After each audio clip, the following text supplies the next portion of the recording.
As Season 16 approaches, obviously there's some new weapons that are coming into the game, and there's a lot of controversy regarding those weapons, whether or not this might be the right change that Respawn needs to make. I personally thought it was a good change, but it doesn't seem like everyone seems to agree. Hope you guys are doing well. Make sure to like the video, subscribe to the channel if you guys are new as always, and a great 2022 year it was. Thank you guys so much for the support, not only on this channel, but my other channel as well. Obviously, here's to a 2023 that hopefully will be bigger and much better. At least I know tomorrow will be better. I'll be back in my own bed, finally back on my own setup, and I will finally be home. A lot to discuss in today's video. Let's go ahead and jump right into it. First thing that I wanted to mention here, this was actually just like a little side note. Former EA employee had actually said that the most common text chat was GG. We talked the other day about all the players that got banned for just saying things in game chat that even in context, it didn't matter how you said it. Simply if you had said things like Andrew Tate or anything like shut up, for whatever reason, you were just getting banned. But it does look like their most common text chat is GG, as they said they're trying to make this a more wholesome place, which I guess that is a wholesome thing to see. And they're trying to remove all the toxic players from the scene. Even though it partially is a good thing, I still think there's a lot of complications with people that are getting banned that probably should not be banned to begin with, especially with all the false bans that we saw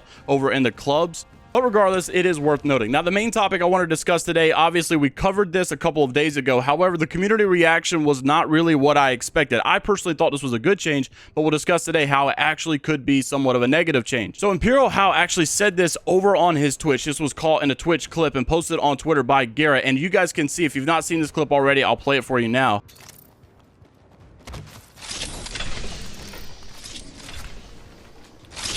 I'm responding with P20 next season. You guys wanna... You guys ready for that? Finding a bridge. Let's check that quadrant.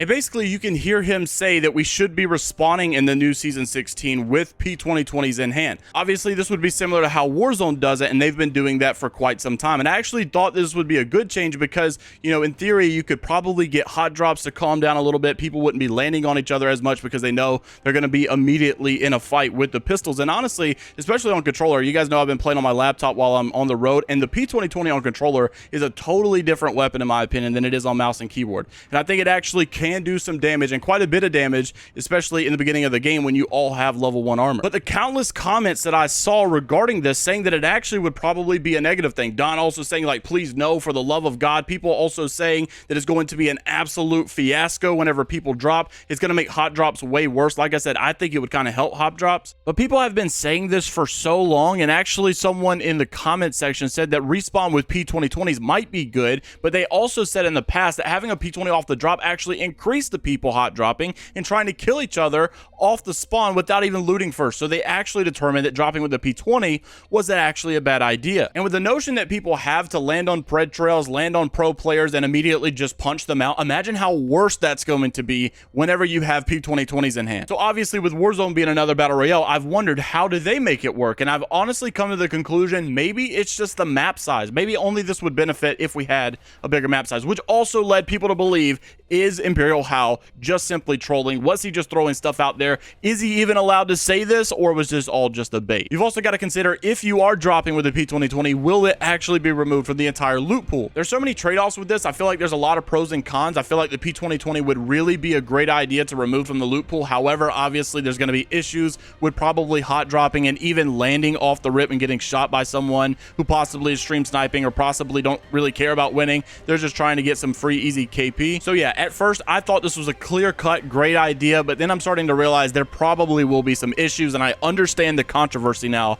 why all players are not happy about this. It definitely is a tricky one. However, that's not the only weapon meta controversy that we have regarding Season 16, at least from the leaks that we've seen. We also know that we are finally getting a new weapon. However, this weapon is not the weapon that everyone would have chosen, except I would agree that most people probably wanted this. So this is the Nemesis Burst AR. This is the weapon that we are getting in Season 16. It has been confirmed by multiple sources that this is the case, and it's no longer a, well, maybe it could be because we haven't had one in a while. This looks like it actually is going to happen for the first time in a while, and it makes sense that they would add something because they also said they did not want to oversaturate the loot pool. And so if they are making changes with the P2020 dropping off of spawn, that would remove that from the loot pool theoretically. Therefore, you could obviously have this gun back into the loot, or at least you could argue it opens up that slot. However, despite from the crazy fanatics thinking that we actually needed another SMG and that they should have added the Gemini, which apparently is like a dual SMG or something like that. I personally believe the Nemesis Burst AR is the right weapon to go with. You guys can see on screen right now from the leaked footage, I think someone like apparently hacked this build a while back or so, and they started to show and promote all of these new weapons and leaks. Of course, it could have changed by now because it has been quite some time, but many people have been praising the design and the way that it looks, the way that it shoots, the way that it seems like it would feel kind of like a Volt, but being in an AR perspective. So of course people are excited that we're finally getting a new weapon back into the game. However, some people seem to already be up in arms about the fact that it looks too overpowered. I mean, people, we haven't even had a chance to shoot this thing for ourselves yet. We don't even know if this design from like 9 months ago or whenever it was leaked is still legit, if this is still how it actually works. People are already saying that this needs to be defaulted into the care package. It's way too overpowered. It needs a nerf already. It's like, my goodness, dude, just give it a break and at least try it first. Can't we just be happy we're finally getting a new gun for the first time in over a year? I mean, if you look at this and really think we needed that new leaked LMG or leaked SMG over this gun, I think you're crazy. I mean, don't get me wrong. I'm not saying this gun doesn't look extremely good. Yes, it may need a nerf in sometime in the future, but we haven't had good content in this game for so long. The last thing I'm about to do is complain about a new gun when we haven't had one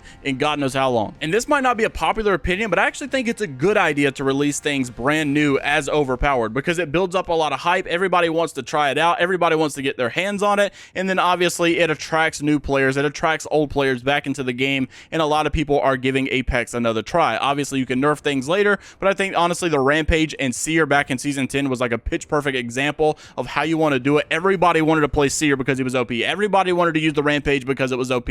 Of course it needed to be nerfed. Of course it was kind of crazy and ranked, but regardless, it had everybody wanting to try the new gun. And I think at the end of the day, that is a good thing. And lastly, I wanted to mention this. Yesterday's video, I talked about how Apex will finally be fun again. We have control mode that is supposedly replacing arenas. We have a brand new hardcore mode coming this season in the next collection event. We also have a brand new Valentine's mode that we're going to get soon. We have a brand new gun that we're going to be able to use very soon. But also, I don't know when this is coming, but I forgot this. I don't know why I forgot to mention this, but there's also another LTM that we can look forward to, and that is called Heatwave. Once again, I don't know when this is dropping, but basically, if you guys don't remember us talking about this in the past, it is a brand new game mode that is coming where every so often a wave of heat, a ring heat, hovers over the entire map, and if you are outdoors, you will take damage. Care package drop unique items called sunglasses that prevent that damage. So I think this is going to be a pretty cool game mode. At the end of the day, I don't care how cool it is. It's something brand new we haven't tried, and I'm interested in always trying something that is brand new. And I also forgot to mention one of the biggest one is I think this is a pretty much permanent mode that Team Deathmatch will be coming. I really don't know how soon this is going to be,